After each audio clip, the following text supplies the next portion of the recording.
नमस्कार दोस्तों, फिर से स्वागत है आप सभी का आपके अपने YouTube channel the inspiration hub में। एक बार की बात है, पहाड़ों के दूसरी पार एक राजा का शासन था। वह राजा बहुत ही शक्तिशाली था। उसके पास सब कुछ था, बेशुमार दौलत थी, अच्छी प्रजा थी जो उसका ख्याल रखती थी, उसके आदेशों का पालन किया करती थी, और वह भी अपनी प्रजा का खूब ध्यान रखा करता था। उन्हें कभी किसी चीज की कोई कमी महसूस नहीं होने देता था।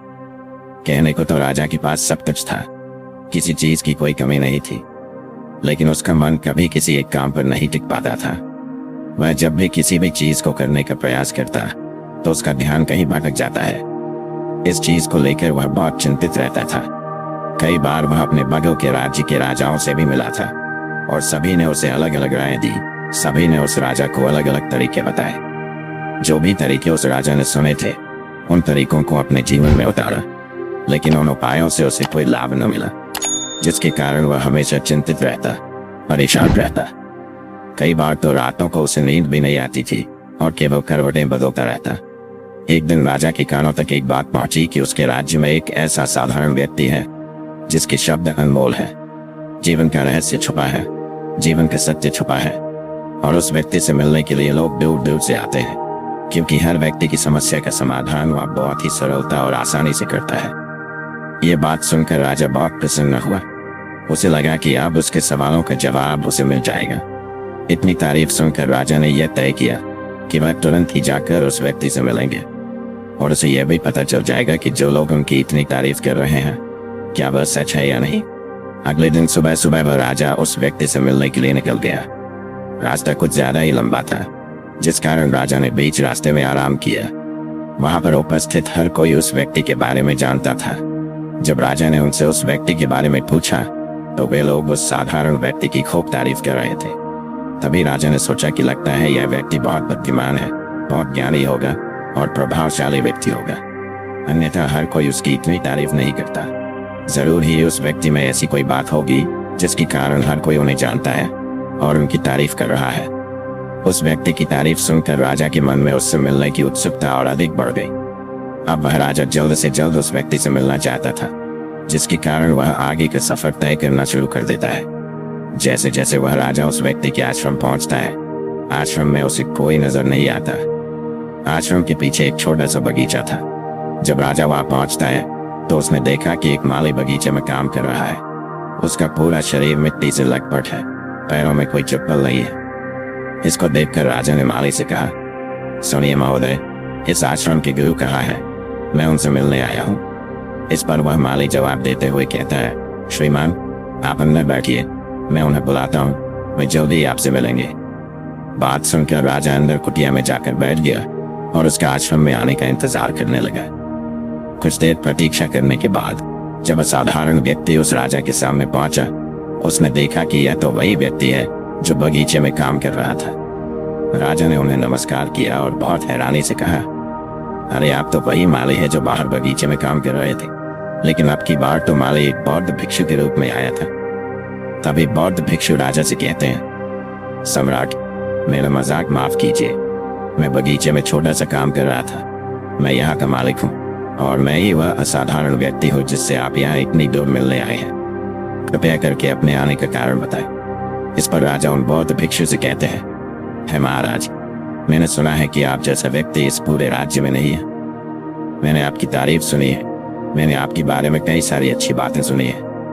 मैंने यह भी सुना है कि आपके पास जो भी अपनी समस्या लेकर आता है, उसकी समस्या का समाधान आप अवश्य करते हैं। इसी कारण मैं आज आपसे यहाँ पर मिलने आया हूँ और मैं आपसे उपदेश चाहता हूँ, लेकिन मेरे मन में एक शंका है। इस पर बौद्ध भिक्षु राजा से कहते हैं, कैसी शंका? इस पर राजा कहता है, मैंने बहुत से विद्वानों को देखा है, बहुत से ज्ञानियों को देखा है। वे जब भी चलते हैं तो उनके पास तरह तरह की ज्ञान की किताबें होती हैं। उनके पास ऐसा कोई ना कोई संकेत जरूर नजर आता है जिससे यह पता चल सकता है कि वे लोग ज्ञानी हैं। लेकिन आपके पास तो न कोई ज्ञान की किताबें हैं और न ही कोई ऐसे संकेत आप में नजर आ रहे हैं, लेकिन उसके बावजूद आप बहुत शांत नजर आ रहे हैं। क्या आप मुझे इसका रहस्य बता सकते हैं? इस पर बौद्ध भिक्षु मुस्कुराने लगे और राजा से कहते हैं, मेरा ज्ञान तो इस संस्कार में प्रकृति के रूप में हर जगह है। मैं अपना ज्ञान जीवन की सरल और साधारण वस्तुओं से ही लेता हूँ। पर महाराज, आप यहाँ किसी समस्या को लेकर परेशान हैं। कृपया आप मुझे आपके यहाँ आने का कारण समझाएं। इस पर राजा कहते हैं, हे गुरुवर, मेरा यहाँ आने का कारण यह है कि मैं किसी भी काम को लेकर लंबे समय तक इस कार्य पर अपना ध्यान नहीं लगा पा रहा। मैं कुछ ही देर में उस कार्य से भटक जाता हूँ। कृपया कर मुझे अपनी समस्या का समाधान बताएं। मैं इस बात से काफी चिंतित हूँ। बौद्ध भिक्षु ने राजा की चिंता को समझकर कहा, महाराज, आपकी समस्या मुझे समझ आ गई है। आप जिस कार्य पर ध्यान नहीं लगा पा रहे, उसके लिए मैं आपको एक उपाय बता सकता हूँ, लेकिन आज आपको देर हो चुकी है। आप मुझे कल सुबह मिलें। कल सुबह के समय ठीक रहेगा। कल सुबह जब आप मुझसे मिलेंगे तो मैं आपके सभी सवालों का जवाब आपको दे दूंगा। यह कहकर बौद्ध भिक्षु वापस अपने बगीचे में लौट गए और वह राजा भी वापस अपने महल लौट गया। लेकिन सम्राट को रात भर नींद नहीं आई। वह बस यही सोच में खोया रहा कि आखिर बौद्ध भिक्षु मुझे क्या बताने वाले हैं। वह तो मुझे एक साधारण से माली नजर आ रहे हैं, लेकिन जिस तरह से उनका मन शांत था, जिस तरह से वह शांत नजर आ रहे थे, यह बहुत आश्चर्य करने वाली बात है। रात भर राजा ख्यालों में ही खोया रहा। अगले दिन सुबह सूरज निकलने से ठीक पहले राजा उस आश्रम पर वापस पहुंचा। वहां पर बौद्ध भिक्षु पहले से ही उपस्थित थे।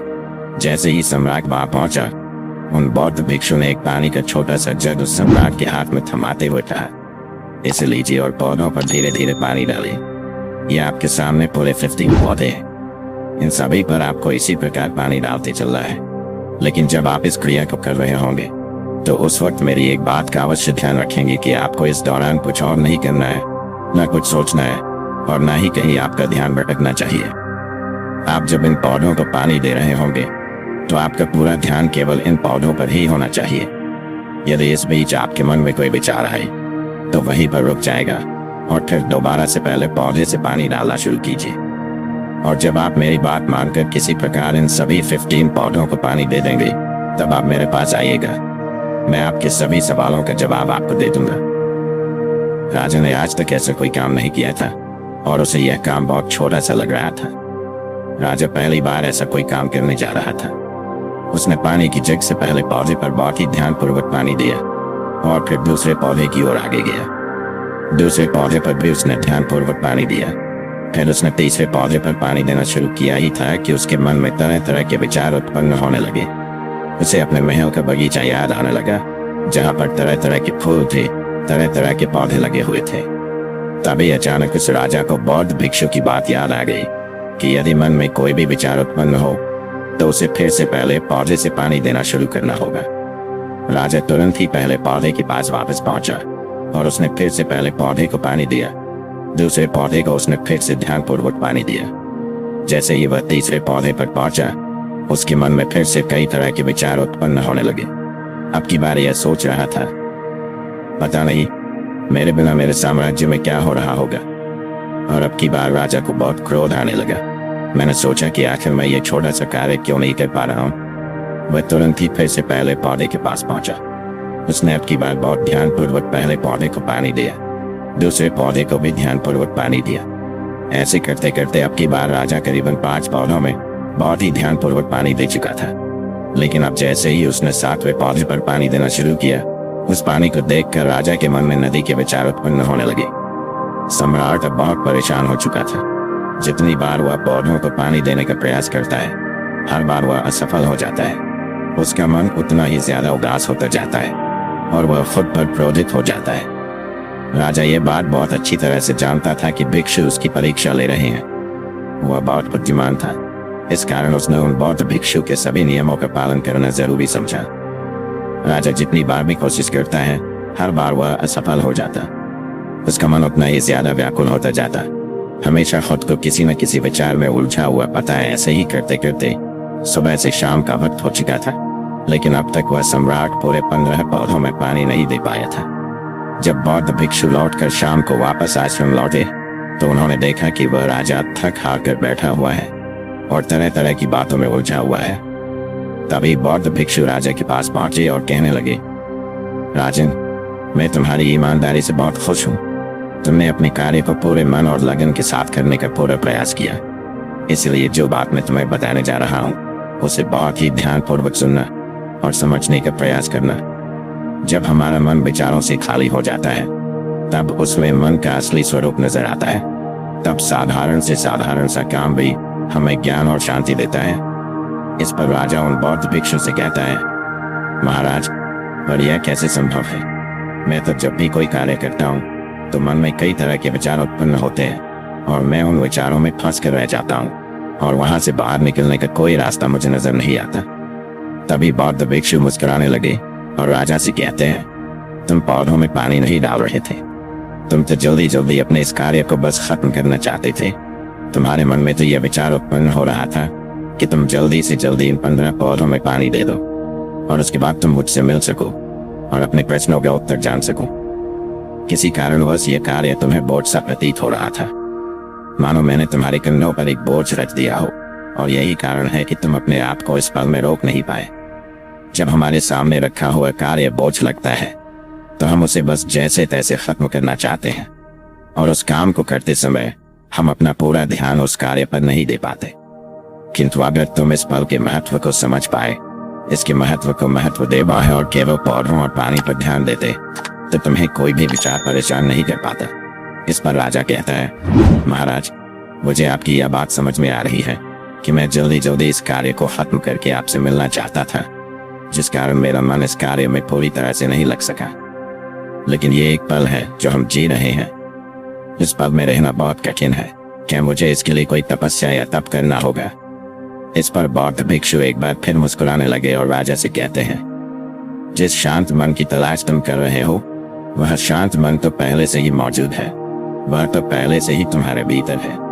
इसके लिए तुम्हें कहीं भी जाने की कोई आवश्यकता नहीं है और न ही तुम्हें कहीं शांत जगह जाने की आवश्यकता है। इसके लिए कुछ जरूरी है तो वह अपनी सांसों पर ध्यान देना।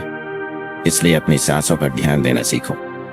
हम किस तरह से सांस ले रहे हैं और किस तरह से त्याग रहे हैं, इस बात को देखने और समझने का प्रयास करें। तब तुम्हें यह समझ में आ जाएगा कि तुम्हारी सांसों के साथ ही बना हुआ है।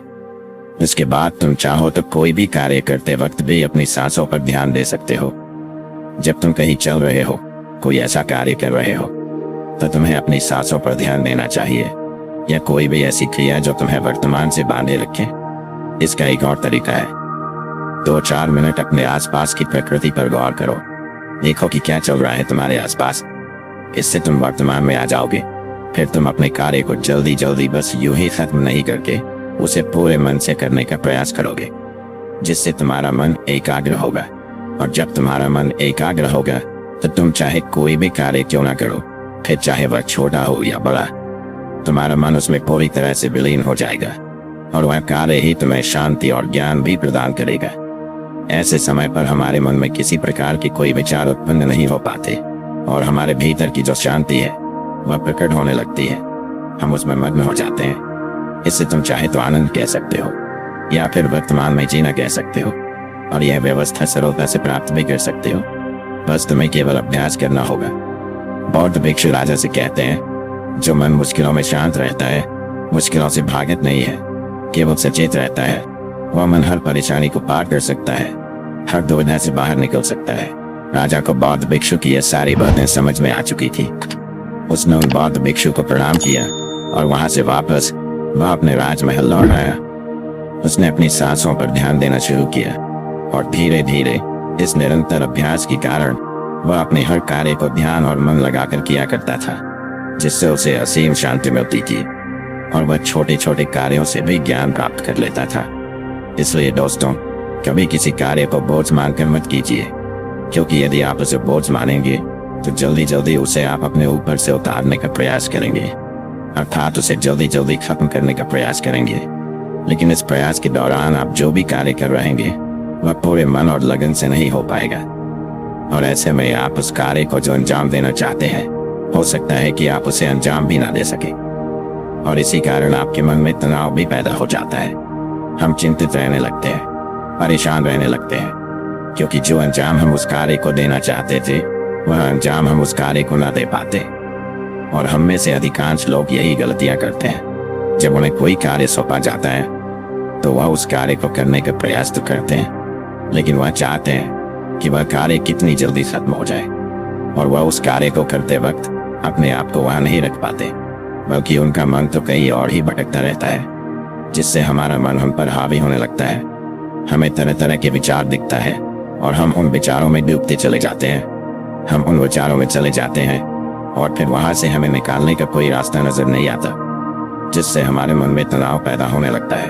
हम बहुत परेशान रहने लगते हैं। हम चाहकर भी किसी कार्य को नहीं कर पाते और जो कार्य हमें वर्तमान की ओर ले जा सकता था, उस दरवाजे को हम खुद ही बंद कर देते हैं, क्योंकि वह कार्य हमें बोझ लगने लगता है।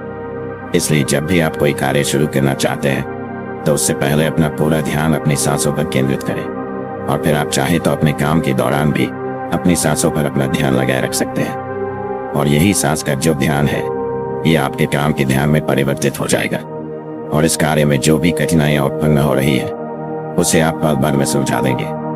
फिर चाहे कैसी भी विपरीत परिस्थितियों आपके सामने क्यों ना आ जाए, आप उस कार्य को पूरे मन और लगन के साथ पूरा करके ही रहेंगे। दोस्तों, उम्मीद है कि आपने आज के इस वीडियो से जरूर कुछ न कुछ सीखा होगा। तो इस वीडियो को अपने दोस्तों के साथ शेयर करना ना भूलें।